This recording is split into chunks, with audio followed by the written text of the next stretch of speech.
You've got to sympathize somewhat with Audi. They spent years developing their new, beautiful supercar, the R8, and then just a few short months after it debuts, the global economy tanks completely. Sales of high-priced luxury items like these kind of sports cars are often hit hardest during a downturn like this, so these days, selling an extraordinary car like this takes extraordinary measures. So with that in mind, welcome to the Audi Driving Experience Japan version. In mid-July 2008, Audi Japan invited a few customers it thought were likely to purchase a new car from them and gave them some hands-on experience with the new R8. I was fortunate enough to get an invitation. This was quite exciting for me for three reasons. Of course, the first was that I'd get to drive the R8. Secondly, I was going to get to drive it on Fuji Speedway. That's the famous circuit in the shadow of Mount Fuji that's been the venue for the Formula One Japan Grand Prix for the past 2 years. And thirdly, I was going to get to be driven by Allan McNish. Allan is a professional race car driver with a number of impressive accomplishments at all levels of motorsport. In addition to several years in Formula One as a test driver for Benetton, McLaren, and Renault, he was one of Toyota's race drivers during their first year in the sport. More recently, Allan is best known as a two-time winner in the famed 24 Hours of LeMans endurance race while driving for Audi. Besides driving prospective customers around Fuji, part of Allan's job was, of course, to talk about the car. I think when you drive the car, you get a total experience of not just a car, but also of the company Audi and the people behind it, as we were saying. But when you are driving, or if you have driven so far, then think about the gear shift. Think about the braking stability. Think about the steering. When you turn the steering, it's positive. It's quick in reaction, and it gives you information back to the driver. So when you're sitting in the seat, you feel that you and the car are one thing, one machine. And that is critical. Critical to a sports car, critical to a racing car, and I think critical to the success of the Audi R8. Because, as you can see, this car can be driven 100% flat out on the circuit. But also, it's a car that can adapt and can be driven in the cities and streets of Japan. At the event, you're given a chance to drive the R8 around Fuji yourself, but you have to stay behind a pace car. But that mild-looking station wagon leading the R8s is the Audi RS6, which actually boasts an even larger power plant than the R8, an all-aluminum, 5-liter, twin-turbocharged V10 monster that produces 580 horsepower and can push that full-size station wagon from 0 to 100 kilometers an hour in 4.6 seconds. The R8's V8 is a more modest 420 horsepower by comparison, though it can push the lighter car up to 100 kilometers per hour in just 4.4 seconds. Of course, there are faster supercars out there, but the R8's claim to fame is not only its speed, but its superb handling, made possible by Audi's famous Quattro four-wheel drive technology. And that's what Allan liked to talk about during our laps in the car. Let's go for a ride. Here we are, preparing to drive with a former Formula One driver, Allan McNish, in the Audi R8 at the Fuji Speedway. Not the kind of thing that happens every day.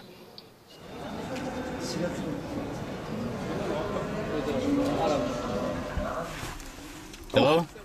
Hi. You okay? I'm great.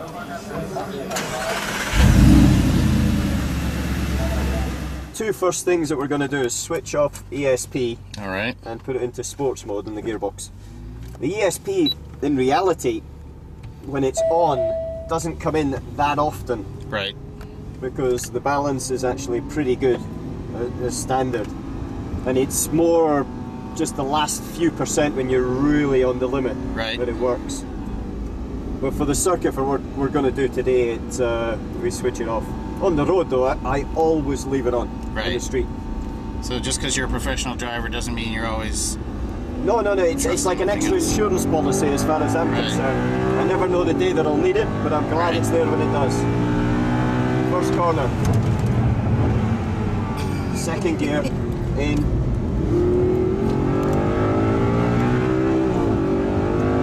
When we come down, it's a right-hand kink, and then into a left. This left is very difficult. Right. You brake just before the 100, down to third gear, let the car run in, but then you've got to get on the power up into fourth, and letting it then run into the long right. Now here, you can see it just goes on forever. Yeah. We're in a quattro, and we're in a four-wheel drift. We're losing it just a little bit right there, right? 140 kilometers per hour, down to second for the hairpin. In, and then third gear, in fourth. It's hard to keep the camera pointing forward. It'll be harder in a second. Yeah. Coming up to the hairpin, so you think hard. Shoveling Down to second. This is where Fuji becomes difficult, because you've had the very fast section that's flowing. Right. And then suddenly you get into this twisty part. But not only is it twisty, you can see the road falls away, so it's all adverse camber. Jesus. So you get these big power slides coming through, going into and out of the corners. Uh-huh. It's hard on the front tyre. I can imagine. And it's also hard on the passenger trying to do a video. Yeah. Yeah. Bit of turning oversteer there just to set the car up a little bit. Third gear coming out, then up the long start finish. But look at the length of the straight. Yeah. But it's uphill. So we came out the corner at 80. We're now up to 200k into top gear. We'll just pass in front of the bit so they know what we're doing. 260. Look how straight it's braking. I don't have my hands on the wheel. Oh, yeah.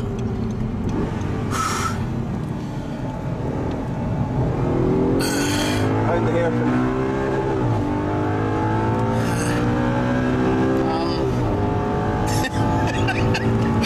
All I can do is laugh. Through this left again. Let the car run. Into the right. Lift off. Pull it in. Oh. Let it slide. Yeah, I'm noticing. Back on the throttle.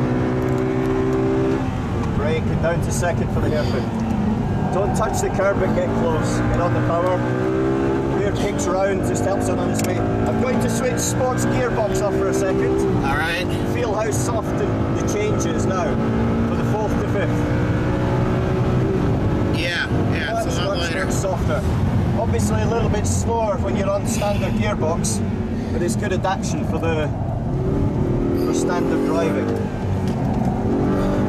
But we're not into standard driving, so we'll put it back onto sports. Yeah.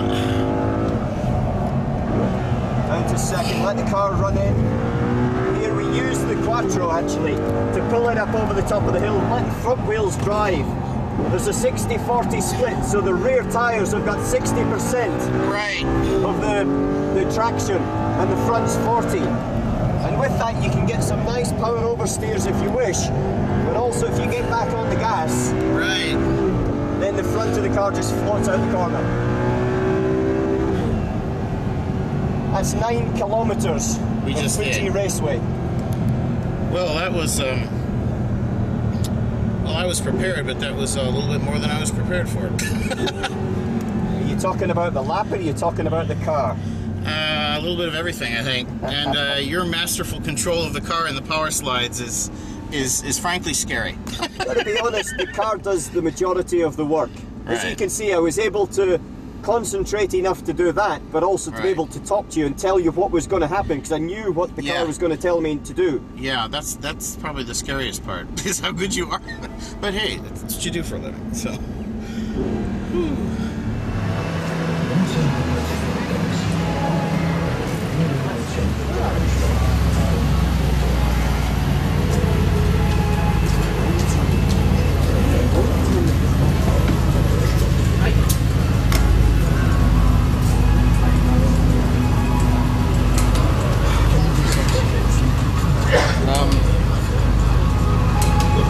The acceleration, you know what you're getting into. The braking, you don't. Watch out for the braking. See you next time.